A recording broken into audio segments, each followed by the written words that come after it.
The fence went up 3 days after they buried Thomas Lawson, and every soul in Millhaven, Texas knew it was not built to keep cattle in. It was the year 1878, and the sun over the Texas panhandle had no patience for grief. It beat down on the red earth with the same indifference it had shown the day Thomas died, thrown from a spooked horse on the North Ridge, his neck broken before his body stopped rolling. Evelyn Lawson had stood at that grave in her black dress, her jaw set like carved stone, her dark eyes dry as the cracked earth beneath her boots, and she had made herself a promise. She had 2 children, 40 acres, a half-finished barn, 3 horses, and a milk cow named Duchess. She had debts that Thomas had never told her about, a leaking roof, and neighbors who looked at her with that particular brand of pity that made a woman feel smaller than she already was. What she would not have, not now, not ever again, was anyone stepping into her life without an invitation. So she built the fence. Not metaphorically either.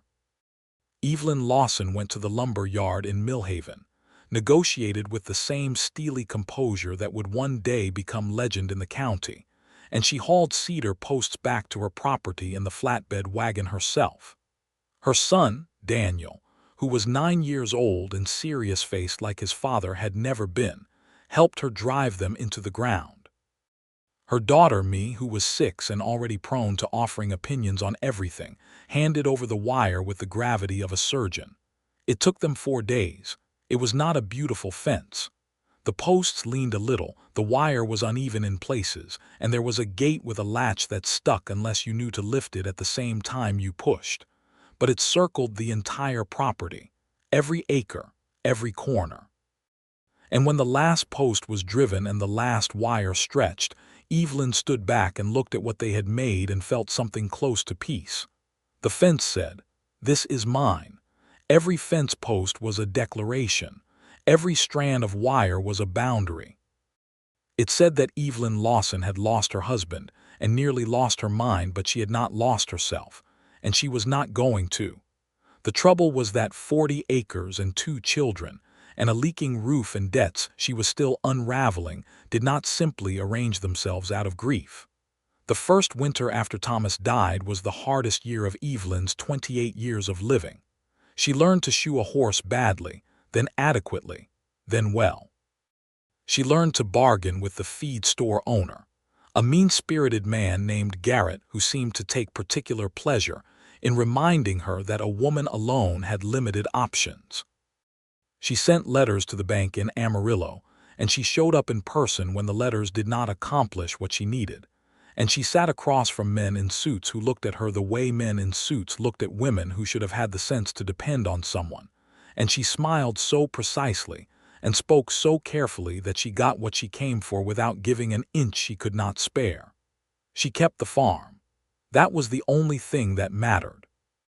By the time spring came around again, and the mesquite was blooming and the mockingbirds had lost their minds with singing, Evelyn had paid down the most pressing debt, patched the roof herself with Daniel's help, and a great deal of colorful language she made sure neither child could hear. And she had planted a kitchen garden that was the envy of Mrs. Fitch, who lived 2 properties over and who had told Evelyn at Thomas's funeral that she might want to consider her options, meaning, of course, remarrying. As soon as was decent. Evelyn had thanked her politely and thought absolutely not. She was not against men in principle.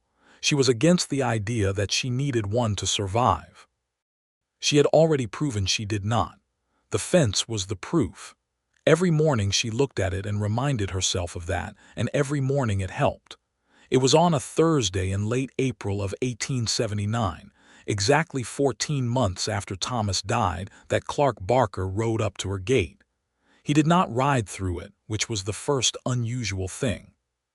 Every other man who had come to the Lawson property in the past year, whether it was the bank's representative or the feed store delivery boy or the deacon from the Methodist church bringing a casserole that was weeks too late, had lifted that latch without hesitation, as if the fence were decorative. As if fences meant something different when the owner was a woman.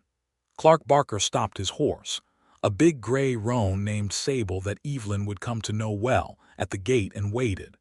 She was in the kitchen garden when she saw him.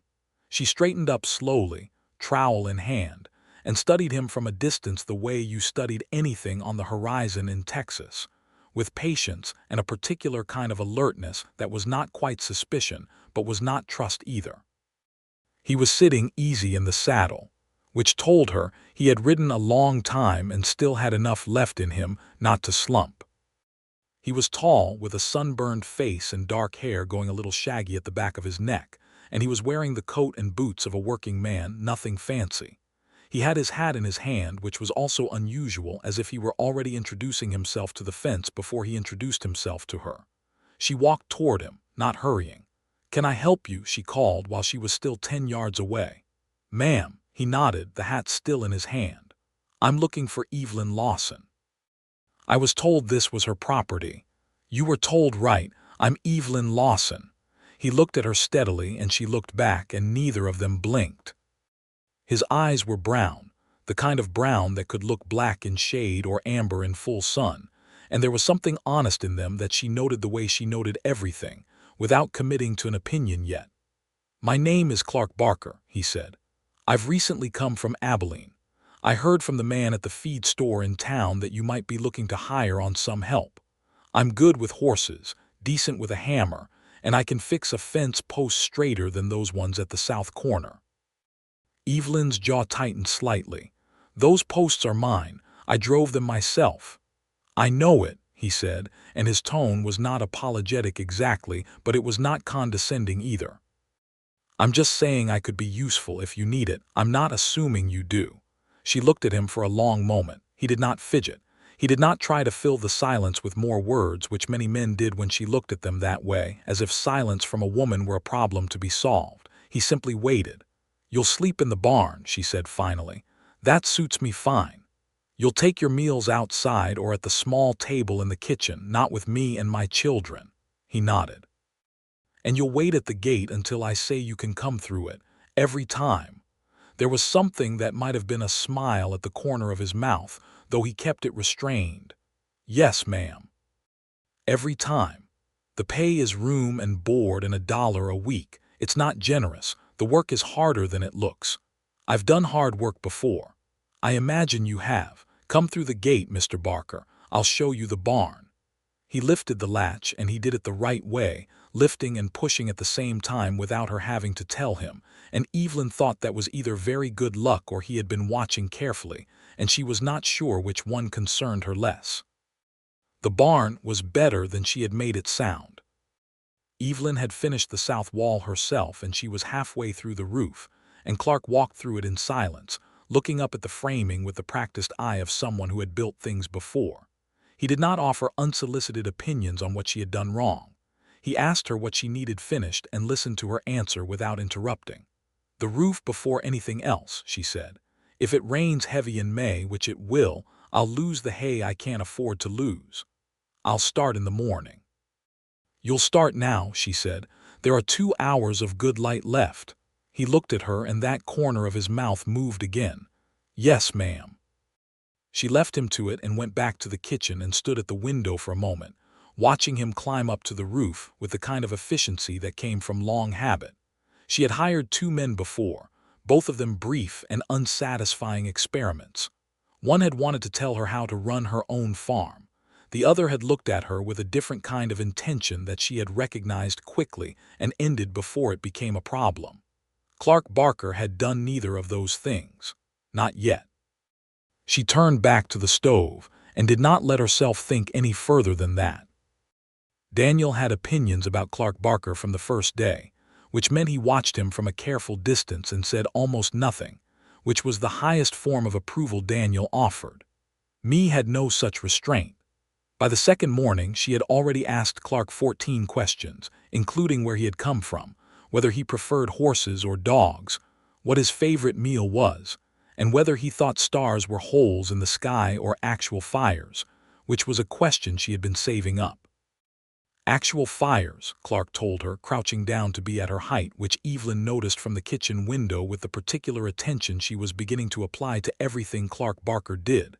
A long way away, So far that the light takes a long time to get here. How long? Me demanded. Longer than you've been alive. Some of those stars, by the time you see them, the fire's already gone out. Me thought about this with enormous seriousness. That's sad, she decided. Maybe, Clark said. Or maybe it's kind of wonderful that the light kept going all that way just so you could see it. Me considered this, and then said she liked that version better, and went back inside with the air of someone who had just resolved something important. Evelyn turned away from the window and made herself very busy with the bread dough. The roof was finished in 2 days, which was faster than she had estimated. Clark moved through the work without complaint and without drama, and what she noticed most was that he asked her. Before he changed the method on something, before he made a decision that might affect the cost or the materials, he came and found her and asked. Not in the way of a man performing deference to manage a difficult woman. In the way of a man who genuinely believed the choice was hers to make. It was disorienting if she was honest with herself, which she tried to be. By the end of the first week, she let him eat breakfast at the kitchen table, though she told herself it was only because me had asked, and because it was impractical to have him outside when the wind came up. The conversation was careful and easy in turns, the way conversation is between people who are deciding what to say and what to keep. Clark spoke about Abilene and the cattle drives he had done, 3 of them up the Kishom Trail, and the ranch he had worked for several years outside Wichita before the owner sold and the hands scattered. He did not talk about himself in the way of a man building a story. He answered what was asked and did not volunteer more. Do you have family? Evelyn asked on the 3rd morning of breakfasts. She was not sure why she asked except that she had been wondering. A sister in Missouri, he said. We write when we can. Our parents passed some years ago. I'm sorry. It was a long time back. He wrapped both hands around his coffee cup. What about you? Did you grow up here? No. I came from Tennessee with Thomas. We came out to make something new. She kept her voice level and matter of fact. He was always better at imagining what things would be than building them, but he had such a real belief in the dream of it that you couldn't help but follow. She heard herself say it and was a little surprised, both by the accuracy of it and by the fact that she had said it to Clark Barker, who was still almost a stranger. You did the building, he said quietly. I did what I had to do. Those aren't always the same thing. She looked at him across the table, and he looked back.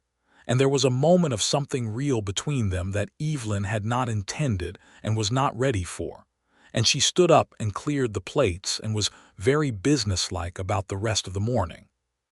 The spring moved forward with the particular beauty of the Texas Panhandle, which was not soft or gentle, but was enormously alive in ways that rewarded attention.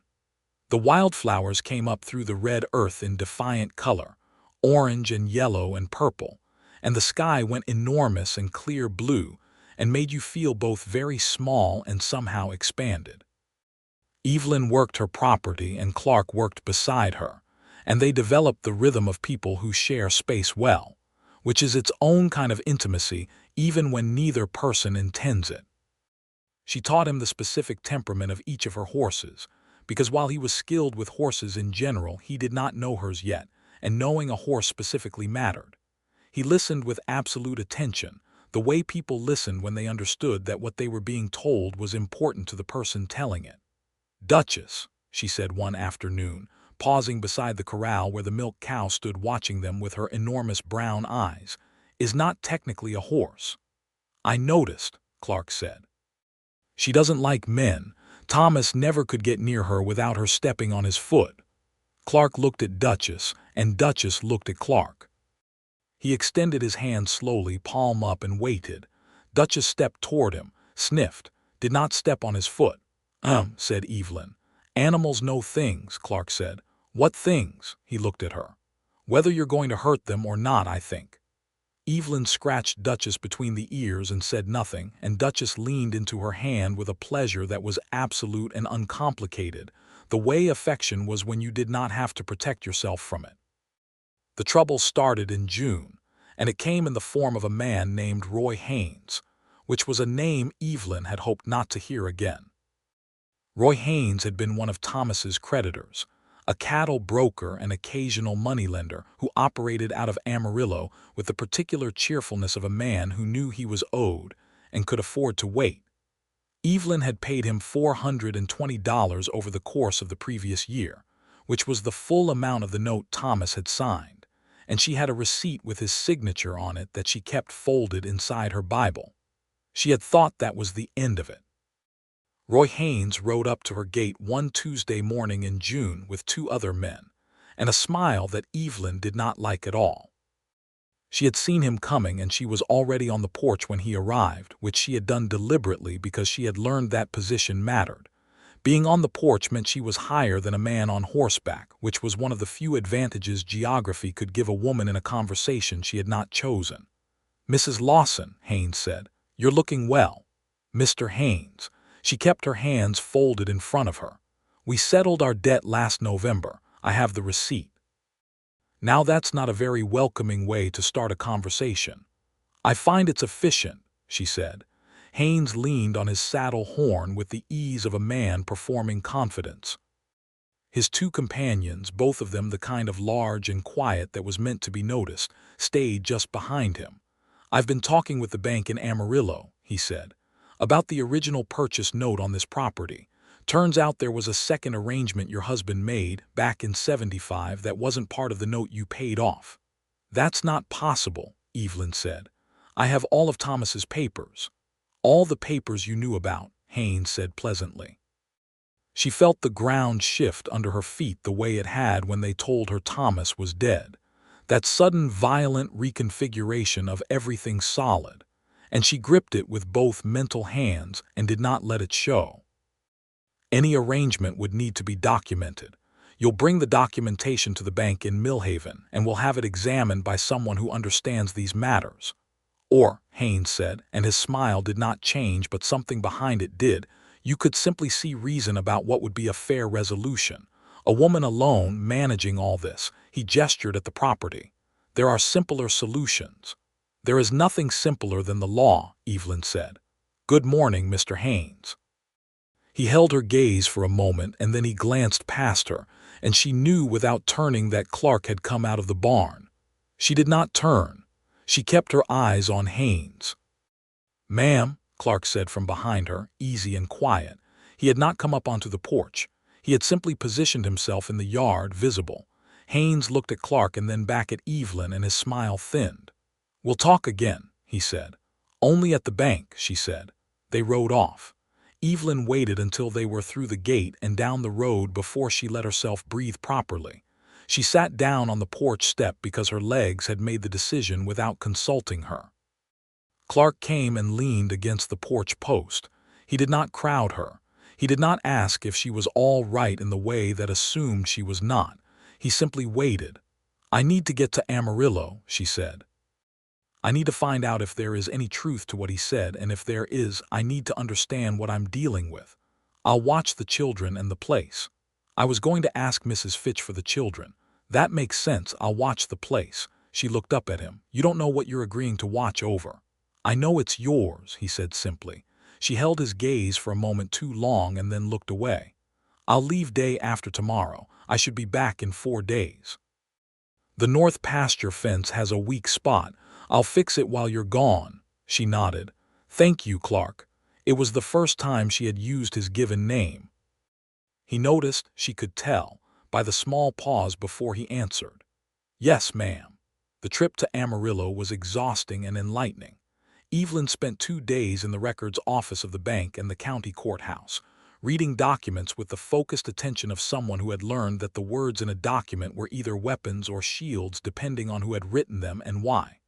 What she found was both better and worse than she had feared. There was no second arrangement of the kind Haynes had described. Thomas had been many things, but he had not, it turned out, been dishonest with money in the way Haynes was implying. What there was, instead, was a land survey discrepancy that had apparently existed since the original purchase, a boundary issue on the eastern edge of the property that had never been formally resolved. Haynes had somehow gotten wind of it and was using it as leverage. She hired a land surveyor on the spot. which cost her $15 she had to borrow from the operational funds she kept in the bank, and she arranged for a formal letter to be sent to Roy Haynes's attorney of record. Then she got back on the road. She was tired and dusty, and entirely focused on the problem when she came through her gate 4 days later to find that Clark had fixed the north pasture fence, repaired the gate latch so that it now opened smoothly without the lift and push trick, painted the south wall of the barn, and somehow acquired a new supply of feed at a price she recognized as significantly lower than Garrett at the feed store charged. "How?" she said, looking at the feed bags stacked neatly in the barn. "There's a general store in Hadley, about 8 miles east. Their feed is better quality, and they don't inflate the price for people they think are at a disadvantage." Evelyn stood very still. "Garrett has been overcharging me." "Yes, ma'am. For a year, from what I can tell." She felt the familiar hot coal of anger which she had learned to bank rather than express because expressing it cost her and anger rarely did. She took a breath. "We'll use Hadley from now on. I thought you'd say that. I told the owner you'd be coming in." She turned and looked at Clark, who was watching her with that steady honesty she had come to find simultaneously reassuring and unsettling. He was leaning against the barn door, hat pushed back on his head, and the late afternoon light was doing something very particular to his face, making it look more open than usual, more readable, and she had the sudden vivid awareness that he was a good-looking man in the way that was not immediately obvious but became undeniable once you had been around him long enough. She looked away. "The gate," she said. "Ma'am, you fixed the latch. It opens easily now." "It does." "I know you meant it as an improvement." She paused. "But I would appreciate it if you asked before you change something like that." He looked at her for a moment, and she expected the flicker of irritation that most men would have shown, because after all it was just a gate latch and he had fixed it, and what was there to object to? But instead he simply nodded. "You're right. I should have asked. I won't do that again." She believed him entirely. The land survey resolved the boundary issue within 3 weeks, confirming that the eastern line of the Lawson property was exactly where Evelyn had believed it to be, and the formal letter to Haynes's attorney was clear enough in its language that Roy Haynes did not come back to her gate. He was not the kind of man who persisted once the easy advantage was gone, and Evelyn had made it clear there was no easy advantage here. July came in hot and blazing, the way Texas July comes, as if it has been waiting all year to demonstrate what heat is actually capable of. Evelyn and Clark fell into the deep rhythm of shared work, the kind where you stop having to explain what you're doing because the other person already understands the logic of it. She would start a task, and he would take up the complementary part without being asked. He learned the property the way he might have learned a language, not by having it translated for him, but by immersion and attention. The evenings were the thing she had not anticipated. After the children were in bed and the work was done, and the air cooled slightly from impossible to merely oppressive, she would sometimes sit on the porch with the lamp turned low, and Clark would sit on the top step, and they would talk. Not always about important things, not always with any particular direction. The talking was its own thing, a kind of company that she had not known she missed until she had it. He told her about the Kishom Trail, about the months of cattle drives that were brutally hard and occasionally magnificent, about crossing rivers in flood, and the way the stars looked over the open plains when you were 300 miles from the nearest town and the cattle were settled, and the night watch was quiet.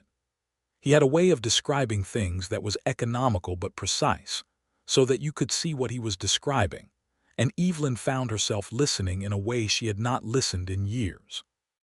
"Did you love it?" she asked one evening. "The driving, the open road." He thought about it, the pause of a man who did not answer quickly when the question was worth considering. "I loved the simplicity of it," he said. "You know what the job is and you do the job. There's a clarity to it, but simple isn't the same as good, and I got tired of never staying anywhere long enough for anything to matter." "Is that why you stopped?" "Partly." He was looking out at the dark field, at the fence line visible in the moonlight. "I think I wanted something to be worth staying for." The air between them shifted slightly. Evelyn felt it with the same awareness she had felt a dozen small shifts over the past weeks, all of them adding up to something she refused to look at directly. "The children like you," she said. "I like them. Daniel is going to be a remarkable man. He thinks before he speaks, which is a rare quality. He gets it from Thomas." She said it simply, without pain, which surprised her a little. "And me gets her ability to talk to anyone about anything from you," Clark said. Evelyn laughed, which surprised her more. It was a real laugh, not the performative pleasantness she had spent a year distributing to people who needed managing. "I'm not known for being easy to talk to." "You're the easiest person I've ever talked to," Clark said quietly. "When you decide to." She looked at him then, and the moonlight was doing its own particular work on his face, and she thought she should go inside, and instead she stayed. "Thomas and I were married when I was 19, she said. It was not what she had intended to say. He was 23. We had known each other 6 weeks. My father thought I was making a mistake. I thought my father was wrong." She paused. "My father was not wrong about some things, but I don't regret it. Thomas gave me Daniel and me, and he brought me here, and what I've built from here is mine in a way nothing before it ever was. You don't have to justify loving him. I'm not." She thought about it. "I'm explaining something. I'm not sure what exactly." Clark turned to look at her, and his eyes were very serious. "You're explaining that you know the difference between what was and what is," he said, "and that you're not confused about it." She held his gaze for longer than was necessary. "That's exactly right," she said softly. He nodded once and looked back at the field, and they sat in the warm dark, and the silence was not empty at all. August was the month everything changed, though not all at once and not in the way she might have expected it to. It started with Daniel. He came to breakfast one morning, looking the way 9-year-old boys look when they have been thinking about something enormous and difficult, and have decided the time has come to say it. Evelyn recognized the look because it was the same look she saw in the mirror when she had made up her mind about something hard. "I want to learn to ride properly," Daniel said, "like Mr. Barker does." Evelyn looked at Daniel and then at Clark, who was quietly eating his eggs and not stepping into the conversation uninvited. "That's something you'll need to talk to Mr. Barker about," Evelyn said. "Not me." Daniel turned to Clark with the solemnity of a senator. "Would you teach me?" Clark looked at Evelyn, a quick glance that was really a question, asking permission with his eyes, and she found it so clearly intentional and so characteristically him that she had to look at her coffee to compose herself before she nodded. "After morning chores," Clark said to Daniel. "Every day. And you do exactly what I tell you, no argument." "Yes, sir," Daniel said, and the relief in his voice was so large that Evelyn had to look away again for a different reason entirely. She watched them from the kitchen window the first few mornings. Clark had a gift for it, for teaching, that she had not seen in the barn work or the fence fixing, because those were solitary skills. But with Daniel, he was patient in the deep way. Not the surface performance of patience, but the actual settled willingness to go at a child's pace. To explain the same thing 3 ways until the right one landed. To celebrate the small victories with a quietness that was more honoring than loud praise. Daniel was serious and Clark was serious back, and between the two of them they spoke a private language of competence and effort that made Evelyn's chest ache in a way she was beginning to understand was not grief. Meanwhile, had developed her own relationship with Clark that involved lengthy daily reports on everything that had happened on the farm, the natural world, and the interior landscape of Me's considerable mind. Clark received all of this with apparent genuine interest, which convinced Evelyn that he was either the most patient man alive or her daughter was simply that compelling. She suspected both. One evening in the middle of August, when Daniel and Me were in bed, and the cicadas were at their full summer volume, and the air smelled of warm grass and something floral she could never identify, Clark came to the porch with 2 cups of coffee and sat on the step, and Evelyn sat in her chair, and they were quiet for a while before he said, "There's something I should tell you." She set her coffee down with care. In her experience, Sentences that began with something I should tell you were followed by either bad news or good news that had been made complicated by delay, and she was not sure which she preferred. "I was married," Clark said, "in Kansas, 4 years ago." He kept his gaze on the dark yard. "Her name was Rose. She died in the winter of '76, fever." Evelyn was quiet. She understood the specific weight of what he was offering, which was not just information but the kind of private wound that you only showed people you had decided to trust. "I'm sorry," she said. "We were happy," he said. "In the time we had, that's what I hold on to." He turned to look at her then. "I'm telling you because I don't want you to wonder about me. About who I am and what I've known. I think you've been wondering." She did not pretend she had not been. "Yes," she said. "I'm not a man running from something. I'm a man who came to the end of one chapter and didn't know how to begin the next one. That's what the trails were. That's what Abilene was." He paused. "I came through Millhaven by accident and I heard at the feed store that you needed help and I thought I'd come by and see. And," he looked at her for a long moment, "and I stayed because I wanted to. Not because the work needed doing, though it did, because I didn't want to leave." Evelyn felt something unlock in her chest with a sound she could almost hear, a clean, distinct click like a gate latch opening properly. "I need to be very clear about something," she said. "Yes, ma'am. This property is mine. My decisions are mine. My children are mine. If anything were to change between us, those things would not change with it." "I know that," he said quietly. "I would never want them to, and I'm not a woman who needs to be taken care of." "I know that too." The corner of his mouth moved. "Though I'd be happy to fix a fence post now and then." She looked at him and the laugh came up again, that real laugh, and she did not even try to contain it. It went out into the August night and the cicadas kept going and the stars were burning a long way away. "Clark," she said. "Evelyn," he said back, and it was the first time he had used her name and they both knew it. She did not reach for him, and he did not reach for her, not that night. That was not who either of them was. But something had been said and heard, and the saying and hearing had changed the shape of everything. The way a single true thing spoken aloud changes the air around it. September brought the county fair in Millhaven, which Daniel had been anticipating since July with a focused intensity that Evelyn found endearing and slightly exhausting. Clark had quietly entered Daniel's name in the junior riding competition, which Evelyn discovered only when Daniel mentioned it, and she had turned to Clark across the supper table with an expression that he read correctly as "You should have asked me." "I should have asked you," he said immediately. "I'm sorry." "You should have," she agreed. "But he should go, and he'll do well." Daniel did more than well. He rode with the composure of someone twice his age, and Clark stood at the fence of the ring with his arms crossed, and an expression of carefully controlled pride that Evelyn watched more than she watched the riding. When Daniel took second place, which he had not expected, he looked immediately for Clark before he looked for anyone else, and Evelyn watched Clark lift 2 fingers to his hat brim in a gesture that was restrained and entirely genuine, and Daniel's face did something extraordinary. She was standing next to Clark at the fence when this happened.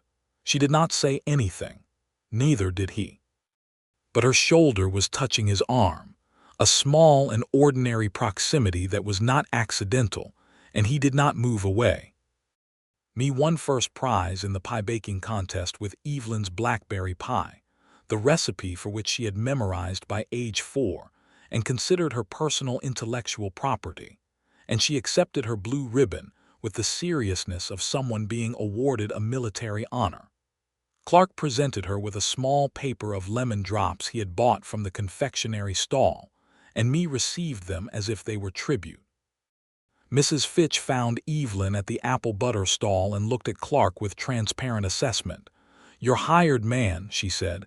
"Mr. Barker," Evelyn said. "Yes. He seems very comfortable with your children. He is good with them. And very comfortable around you as well, I notice." Evelyn turned and looked at Mrs. Fitch with a gaze that was perfectly pleasant and absolutely unyielding. "He is good at his work and good to my family, and I am fortunate to have him," she said. "Was there something specific you wanted to ask me, Agnes?" Mrs. Fitch recognized the question for what it was and retreated into commentary about the apple butter. On the drive back to the farm, Daniel fell asleep against Clark's shoulder in the wagon seat, his ribbon clutched in his fist, and me was asleep in the bed of the wagon on a folded blanket. And the night was enormous and starry, and Evelyn was driving, and Clark was sitting beside her, and the sleeping children were between them and around them simultaneously. And Evelyn thought that if she could hold this specific moment, this particular configuration of people and stars and road and quiet, she would hold it for a very long time. "Thank you," she said. "For what?" "For today, for all of it," she paused, "for asking." He was quiet for a moment.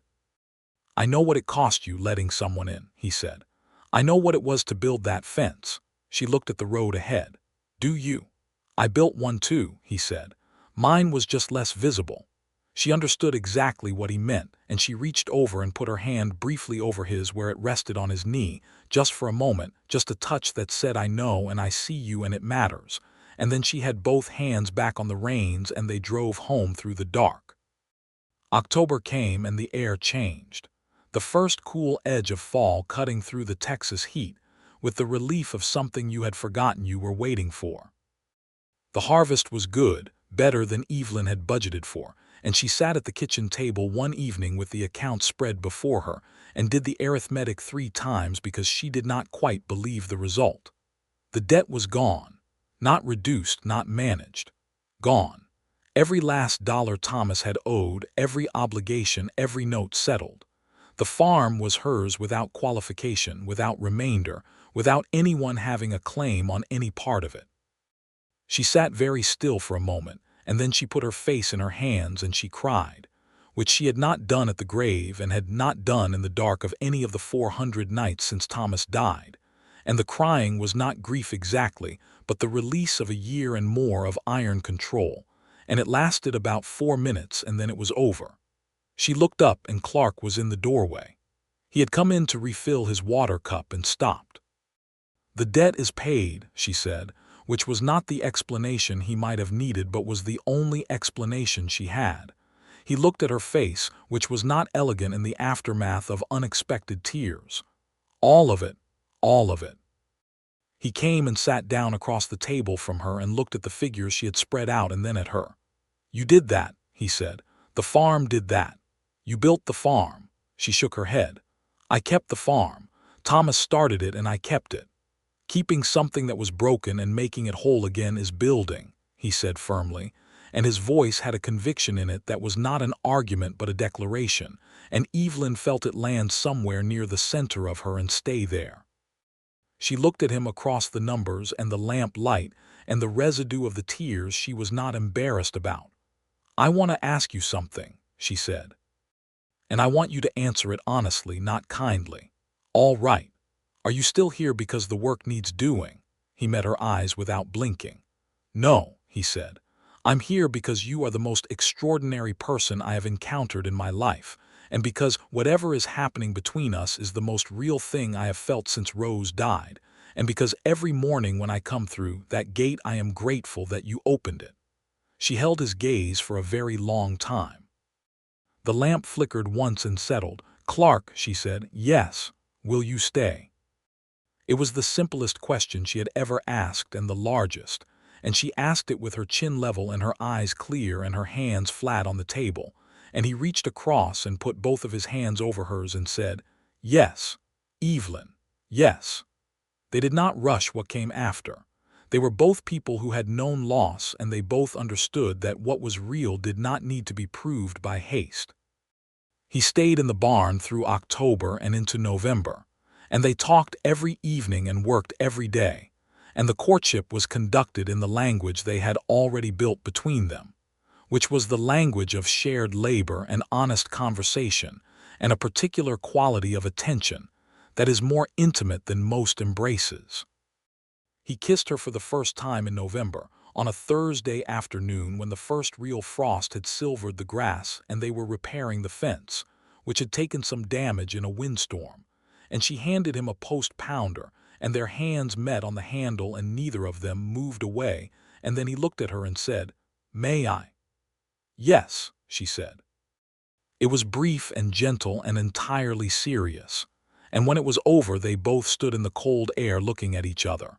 And then Evelyn picked up the wire stretcher and went back to the fence because there was still work to do, and Clark watched her for a moment with an expression she could feel on her back without seeing it, and then he went back to the post-pounder, and neither of them said anything, and everything was completely different.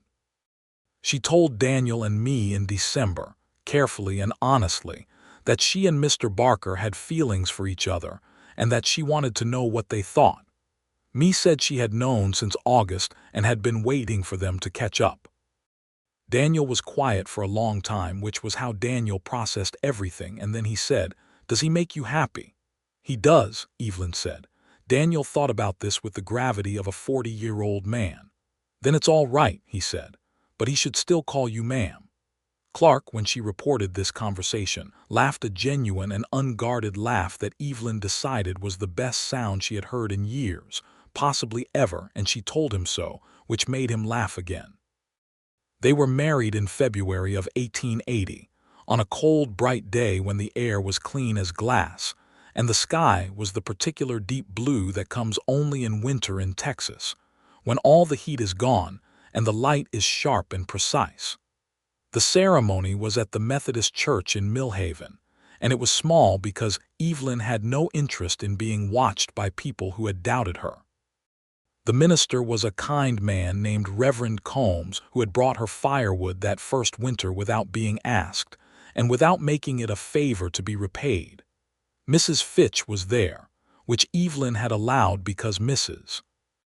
Fitch was genuinely moved to the point of tears within the first 2 minutes, and Evelyn found she could forgive a great deal of nosiness in the face of genuine feeling.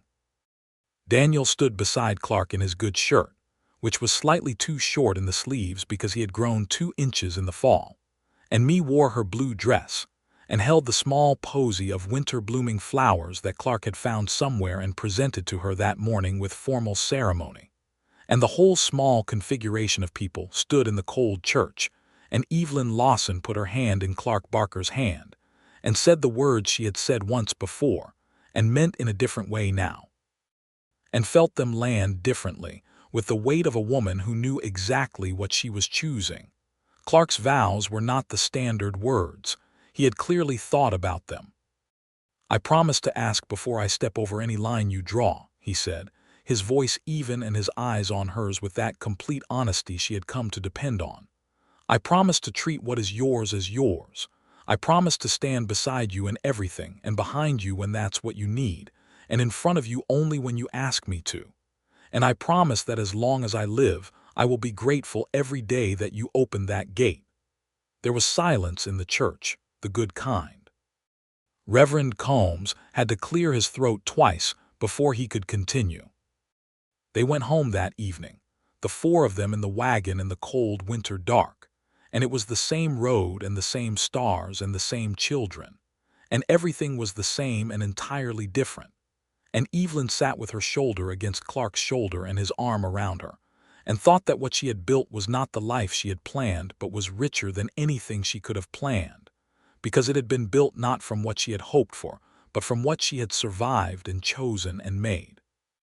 The farm grew in the years that followed with the logic of things that are well tended.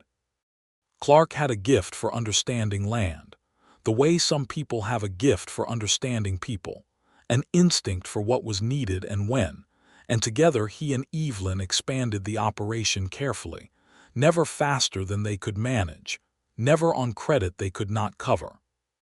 They added a small herd of cattle in the spring of 1881, 10 head to start, bought at a fair price from a rancher outside Hadley who was cutting back his operation, and Daniel at 11 was deeply invested in every decision about the herd, and was already demonstrating the particular combination of caution and boldness that made a good cattleman. Me, now 8, had decided she intended to be a school teacher, a decision she announced with the finality of a legal decree, and which no one doubted because me at 8 was already capable of explaining long division to anyone within earshot with a patience and clarity that suggested a deep natural gift for it. The baby came in the fall of 1881, a boy they named Thomas James Barker, Thomas for the man who had started all of this and James for Clark's father, a name that Evelyn had suggested and Clark had received with a gratitude so genuine it moved her. Thomas James, who was immediately called TJ by me in a development that stuck absolutely, arrived in the world with considerable noise and a set of opinions about it that he expressed at volume for the first several months, and then, as if having established his presence sufficiently, settled into a thoughtful and watchful temperament that reminded Evelyn, with a sweetness that was complicated and perfect, of both his father and the father whose name he carried. Clark was present for the birth, which was not common, and which Evelyn had asked for because she had done the first two alone, and she was not doing this one alone, and the midwife from Millhaven had raised an eyebrow and said nothing because Evelyn Lawson's eyebrows communicated more than most people's entire faces. Clark held her hand through the hard parts and did not flinch and did not speak unless she spoke first, and when TJ arrived and the midwife laid him on Evelyn's chest, and the room was suddenly full of a new person, Clark had put his face briefly against her hair, and she had felt him breathe out a breath he had clearly been holding for hours. "He's perfect," Clark said. "He's loud," Evelyn said. "He gets that from you." She looked up at him. "Excuse me."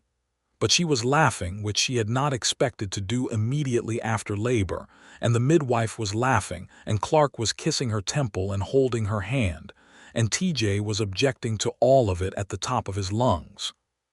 By the spring of 1882, the fence that Evelyn had built in her grief and her determination was still standing, though some of the posts had been replaced and the wire had been restrung twice, and the gate now opened smoothly and easily. Clark had asked before every change, every single one.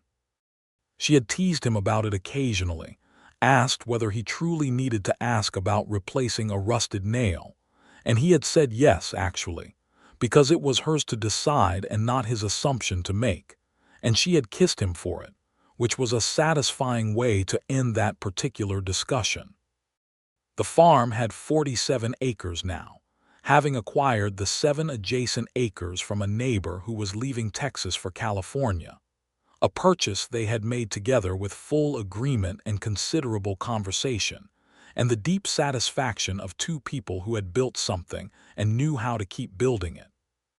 Roy Haynes, for what it was worth, had moved his operations to New Mexico sometime in 1880 and was not heard from in Millhaven again, which Evelyn noted with a lack of surprise and a lack of regret in equal measure. The county had changed around them in the way of the late 1870s and early 1880s, the railroads coming closer, more people settling, the open range beginning its long, slow retreat before the advance of fences and farms. There were conversations happening across Texas about land rights and water rights and range rights that were not simple and not always just, and Evelyn and Clark had them with each other and with their neighbors, because the truth of the frontier was that it was never as simple as it looked from the outside. There were people who had been on this land before any of them, whose claims were older and deeper than any deed, and Evelyn had enough understanding of what it was to have someone dismiss your right to a thing you had built and maintained to never be fully comfortable with the easy dismissals she heard around her. It was not something she could fix or fully resolve, but she held it with honesty rather than convenience, which was what she could do. She thought about justice the way she thought about the fence, that it mattered, that it was worth maintaining, that a boundary only had meaning if you respected the same principle when it applied to someone else. Clark understood this without her having to explain it at length. He had seen enough of the frontier to know that the story of it was not only heroic, that the men who moved across it left things behind them that were not always their things to leave, and he held this with the same uncomfortable honesty. They were part of a great and complicated story, and they did not look away from the complicated parts. The summer of 1882 was when Daniel turned 12 and became, in the way of some children, suddenly visible as the person he was going to be. He was going to be tall, like his father, and serious, like his mother, and competent in the deep, quiet way that Clark had recognized long before most people did. He rode beautifully now, better than Clark in some respects that Clark acknowledged without the slightest difficulty. And he had a way with the cattle that was instinctual and effective, and made the operation more efficient in ways that were real and not sentimental. "He's remarkable," Clark told Evelyn one evening when the children were in bed and TJ was asleep between them in the armchair that Evelyn had dragged to the porch because summer nights in Texas required ingenuity. "You've been saying that since he was 9, she said. "I've been right since he was 9. She looked down at TJ, who was an extravagant sleeper, arms flung wide, as if sleeping were a physical accomplishment to be performed with full commitment. "He's going to be a different kind of remarkable," she said. "Yes," Clark agreed, "more like his mother. You're saying he'll be difficult and stubborn. I'm saying he'll be extraordinary and determined, and yes, perhaps a bit difficult." She leaned her head against Clark's shoulder, which she could do now without it being a decision, and he put his arm around her without it being an event, and TJ slept between the two of them, and the night was warm and full of cricket noise, and the farm lay around them in the dark like something living. "I'm happy," Evelyn said, not dramatically, just as a statement of fact. He pressed his lips to the top of her head. "So am I. I didn't know if I would be again." "Not like this. Neither did I," he said quietly, "but here we are." The second baby arrived in the winter of 1883, announced by me with the confidence of someone who had predicted it 2 months in advance and needed everyone to know she had been right. She was a girl this time, arrived quietly and with her eyes wide open in a way the midwife said she had never seen before, as if the child were already paying attention. They named her Clara Rose, Clara for no one in particular except that it suited her, and Rose because Clark had gone still and speechless when Evelyn suggested it, and she had taken his hand and said, "If you'd rather not." And he had said no, it was right, it was perfect, and he had kissed her with a fullness of feeling that was not grief and was not just gratitude but was the particular emotion of a man who has been given back something he thought was only a memory. Clara Rose was, as me had predicted, extremely opinionated, a quality that me received as personal validation, and Daniel received with the resigned patience of a firstborn who has always known this was coming, and TJ received with the delight of someone who had found a worthy companion. The farmhouse, by the spring of 1884, had grown. Clark had proposed additions 3 times and each time had sat down with Evelyn at the kitchen table with paper and pencil and said, "What do you think?" And they had planned it together, arguing companionably about the placement of windows and the necessity of a second chimney, and each addition went up in the order they had agreed on, and the way they had agreed on it. The house that resulted was not elegant, but it was deeply functional, and there were roses on the porch that Evelyn had planted in the spring of 1880, and that now climbed the post with the proprietary enthusiasm of something that had decided it lived there.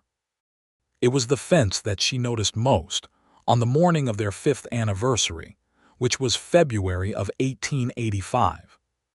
She had gotten up before the children and she was standing on the porch with her coffee in the cold, early light, and Clark came out and stood beside her with his own coffee, and they both looked at the fence together. It was not the same fence she had built in her grief. The posts had been replaced more than once. The wire was new in places.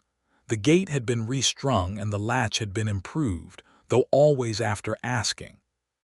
But it circled the same land, and it stood in the same places she had set the posts with Daniel handing her the wire and me providing her opinions, and it was still a fence that said, "This is mine." The difference was that mine had gotten bigger. "Do you remember," Evelyn said, "the first day you came to the gate?" "I'll never forget it," Clark said. "You came across the garden and you looked at me like you were calculating exactly what kind of problem I was likely to be. You were standing there with your hat in your hand. I didn't want to seem threatening." She looked at him. "You weren't." "You were," he said with a warmth that made the word a compliment. She laughed. "Good." He put his arm around her, and she leaned into him, and they watched the early light come up over the fence, and the fields and the wide Texas sky opened above them like something that had no interest in being contained. "I want to add another 20 acres, Clark said. She looked up at him. "The Whitfield land to the north," he said. "Old Whitfield is selling. It would double the cattle capacity and give Daniel room to run a section independently when he's old enough." Evelyn was quiet for a moment, looking at the fence. Then she looked at Clark. "Ask me properly," she said. He smiled, the full smile she had once thought he kept hidden but which had turned out to simply require the right conditions to emerge. "Evelyn, may I talk to you about acquiring the Whitfield land?" "Yes," she said.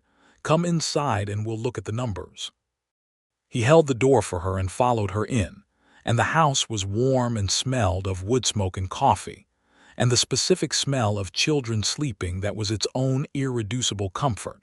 And they sat at the kitchen table together, with the lamp between them and the paper and pencil, and the careful, serious pleasure of two people who had built something together and were not finished building. The Whitfield land went through in April. Daniel, at 14, had helped analyze the soil quality and the water access with the thoroughness of someone who had been preparing for this his whole life, and his report to his parents, delivered at the supper table, was so precise and well-reasoned that Clark had looked at Evelyn with an expression she had come to recognize as pure joy wearing the face of composure. Me, at 12, had already determined that she would teach school in Millhaven, then travel, then possibly return to teach again. She shared these plans freely and in detail, and revised them regularly with the energy of someone for whom the future was a project she was actively managing. TJ, at 4, had strong feelings about horses, dogs, and the injustice of bedtime. Clara Rose, at 2, had strong feelings about everything. By the summer of 1886, the Lawson-Barker farm, which was what everyone in Millhaven had come to call it, though the deed still said Lawson as Evelyn had wished and Clark had not once questioned, had become one of the more prosperous small operations in the county. Not large by the standards of the great ranches, not ambitious in the way that led men to overextend themselves and lose everything, but solid and real and debt-free, built on labor and honesty and careful decision-making by two people who had learned to trust each other without surrendering themselves. There was a new schoolteacher in Millhaven, a young man named Henry Pryor, who had come from Missouri to teach at the school that the county had finally funded, and Me had appointed herself his primary liaison to the community in a capacity that no one had officially granted her, but no one had successfully revoked. Henry Pryor was 23 and serious and slightly overwhelmed by Me, who was 14 and comprehensive, and Evelyn watched the beginning of that with the particular amusement of a woman who had lived enough to recognize the pattern while being wise enough to say nothing about it for at least another 4 years. The fall of 1886 was the anniversary that mattered most to Evelyn, though she did not mark it publicly or even name it to Clark until the evening of the day. It was October, the anniversary of the morning she had looked at the accounts and seen the debt was gone, the morning she had understood what she had done and what she still had. 8 years, she said. They were on the porch, which was where they seemed to have the conversations that mattered. TJ and Clara Rose were in bed. Daniel was in the barn doing the evening check with the independence that was becoming his natural mode. Me was writing a letter to her future, by which she meant a journal she kept of her intentions. "Since Thomas died," Clark said. "Since I built the fence," Evelyn said. "That's how I count it." He was quiet, understanding that she meant this specifically. "I built it to keep the world out," she said. "And then I built it to know what was mine, and then it became something else." "What?" she considered. "A boundary that says who I am, not what I'm protecting from. Just who I am." He reached over and took her hand, and she let him, as she always let him now, with the ease of someone for whom trust had been built so carefully and over such time that it had become the natural condition rather than the exception. "Who are you?" he asked. She thought about it genuinely, which was the only way she thought about anything. A woman who survived something terrible and built something real from it. A mother, a farmer. She paused. Your wife. Which I did not anticipate, and which is one of the best things I have chosen." He brought her hand to his mouth and kissed it, and the evening settled around them, warm and full, the fence visible in the last light, standing where she had put it, marking what was hers. "I love you," Clark said. He said it simply, without performance, the way he said everything that was true. "I know," she said. "I love you too." She looked at the fence. "You know what I've been thinking? Tell me." "The south corner posts need replacing." He laughed. "I know, I was going to ask about that." "You were going to ask," she repeated, with the particular warmth she felt every time he said it, every time he proved again what he had promised that first day at the gate. "Always," he said. And the dark came down over the farm and the fence and the wide Texas sky. And inside the house the children were sleeping, and the lamp was burning low, and the roses had put out a late second bloom on the porch post, impossibly, stubbornly lovely in the October air. And Evelyn Lawson sat beside the man she had chosen and felt what she had built around her, not as walls but as foundation, not as protection but as home. She had built a fence around everything she had left. He had asked permission before he stepped over it.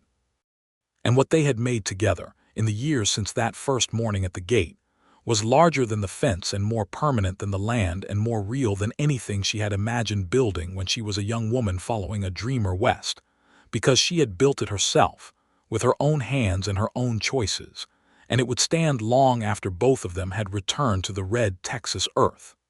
In the spring of 1887, they replaced the south corner posts together, as they had always intended to. They drove them into the ground straight and deep, and they stretched the wire tight, and when the last post was set they stood back and looked at the fence the way you look at something you have made with someone you love, seeing both the thing and the making of it at once. "Straight," Evelyn said. "Straighter than those original ones," Clark said. She turned and looked at him. "You are never going to let me forget that." "I'm not," he agreed. She picked up the wire stretcher and handed it to him, and their hands met on the handle, and neither of them moved away, and the sun was brilliant and warm on the Texas spring, and the mockingbirds had lost their minds again with singing, and the fence stood around everything they had built, and the gate was right there, and it opened easily now, and it had always been hers to open, and she had opened it with intention, and it had been the right thing, the real thing. The thing that made all the other real things possible.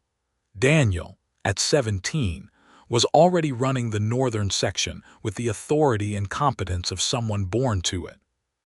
Me, at 15, was deep in correspondence with Henry Pryor about educational methodology, which Evelyn noted was a very thorough way to get to know someone, and said nothing about, and watched with the affectionate vigilance of a mother who had more patience for the process than she let on. TJ, at 6, had begun to develop the same serious thoughtfulness that had defined Daniel at 9, and would define him differently, because TJ's thoughtfulness had a humor to it that was entirely his own. Clara Rose, at 4, had recently declared that she would have a horse of her own before her next birthday, a declaration that she had made to Clark directly, standing with her feet apart and her chin up in a posture that Clark had recognized immediately and reported to Evelyn with a grin that was pure delight. "She's you," he said. "She's herself," Evelyn said firmly, but she was also smiling. She stood at the barn and told me she needed a horse and waited to see what I would say with this expression on her face that I have seen before. What expression? The one that says I have already decided and I am giving you the courtesy of a conversation. Evelyn thought about this. "And what did you say?" "I said I would talk to her mother." She looked at him. "You're deferring to me. It's her horse, it's your farm, it's her choice to ask and yours to make." "And yours," she said. "This is your farm too." He shook his head gently. "It's our farm, but it was yours first and you built it, and I don't ever want you to forget that. I know that." She held his gaze and felt that specific fullness in her chest that she now recognized as the simple accumulated weight of being truly known. "Clark." "Yes. Clara Rose can have the horse." His smile was the best thing in the county, in her considered opinion. They got the horse in April, a small and mild-natured bay mare that Clara Rose named Justice with great ceremony, a name she had clearly been thinking about for some time. She rode Justice with the absolute confidence of someone who had decided there was nothing to be afraid of, which was terrifying and magnificent in equal measure. And Daniel gave her lessons with the patience he had learned from Clark, and Clark watched from the fence with his arms crossed, and an expression that Evelyn recognized as love without any other name for it. The fence stood through the summer of 1887, and the fall and the long mild winter that followed, and the farm went on in all its complicated beauty. The cattle and the horses and the kitchen garden and the roses on the porch and the children in their various stages of becoming. And Evelyn and Clark moved through it together as they had learned to move through everything, not as one person, but as two people who had chosen each other with full knowledge and continue to choose each other every morning. Which is the only way that love is real. She thought sometimes of the woman she had been when she drove those first posts into the ground, the woman who was 30 days past the worst day of her life and had chosen to act rather than collapse, who had built a fence as declaration and proof and shield, who had looked at a stranger at her gate and made him wait and ask and prove himself slowly over many months before she let anything in. She thought of that woman with tenderness and with respect, because that woman had not been wrong. She had been exactly right. The fence was right. The asking was right. The slow, careful opening was right. Because what had been let through the gate was not a man who had come to take something, but a man who had come, in the end, to add to everything she had already made. And everything she had was still hers. The land, the children, the choices, the life, just not hers alone anymore, which was the best thing she had never planned. The evening of the first day of April, 1888, a day chosen for no reason except that it was the first genuinely warm evening of spring, and the wildflowers were coming up through the red earth, and the sky was doing its enormous best. Evelyn and Clark sat on the porch as they had sat every evening worth sitting on for 9 years, and the house behind them was full of children in the specific way that houses full of children are full, which is completely and noisily and irreversibly. TJ had caught a frog and was negotiating its housing situation with his father through the window. Clara Rose had fallen asleep in the chair inside with Justice's rope still in her hand from the afternoon ride. He was writing with the focused intensity of her future life already present in the movement of the pen. Daniel was in the barn, and the sounds from it were productive and competent and entirely his own. Evelyn looked at the fence in the last light. The posts were straight. The wire was tight. The gate was closed, not locked, never locked, just resting in its frame waiting for the next time someone needed it. The north section fence needs a full inspection before summer, she said. I know it, Clark said. We should do it together. Yes, he said, we should. She leaned her head against him, and he put his arm around her, and TJ's negotiations from the window became more complex and less grammatical, and Clara Rose murmured something in her sleep, and the mockingbirds were at it again, and the sky went from blue to gold to the deep lavender that preceded full dark over the Texas panhandle, and the fence stood in the last light, cedar and wire and intention, around everything she had built and everything she had kept and everything she had let in. And it was more than enough. It was everything.